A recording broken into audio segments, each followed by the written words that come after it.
রাস্তার ধারে আছে হসপিটালের দুরবস্থা, ব্লক হসপিটালে ট্রিটমেন্ট পাচ্ছেন না। এই ট্রিটমেন্ট যাতে প্রপার পাওয়া যায়, এই লড়াই করতে হবে আইন সভার মধ্যে গিয়ে। যেখানে আইন তৈরি হয় সেখানে লড়াই করতে হবে। আইন তৈরির জায়গাতে, লড়াই করার জায়গাতে বিশ্বজিৎদাকে পাঠালে বিশ্বজিৎদা লড়াই করে এই দুরবস্থা থেকে সুব্যবস্থা হসপিটালে ফিরিয়ে নিয়ে আসবে। ইনকিলাব জিন্দাবাদ, ইনকিলাব জিন্দাবাদ, বাংলাদেশের ঐক্য জিন্দাবাদ। আগামী 29শে প্লাসকে দিন, আগামী 29শে প্লাসকে দিন। ঈশ্বরের মানুষকে বলে দিন, এই মা বোনেদের বলে দিন, বাপ ভাইদের বলে দিন, আরে দিকে দিকে বলে দিন। এবারে কি দিল্লির পথ মমতা ব্যানার্জিকে দেখাতে হবে নাকি?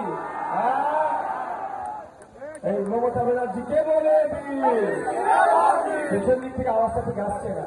এই মমতা ব্যানার্জিকে বলে দিন, টিএমসিকে বলে দিন, সাম্প্রদায়িক শক্তিদের বলে দিন, বিভাজনকারীদের বলে দিন, শিক্ষার্থীদের ইস্যুকারীদের বলে দিন, ওবিসি নিয়ে মাইনরিটির সাথে নির্যাতনকারীদের বলে দিন, ওয়াকফ চোরদের বলে দিন, সম্পত্তি চোরেদের বলে দিন, রেশন চোরদের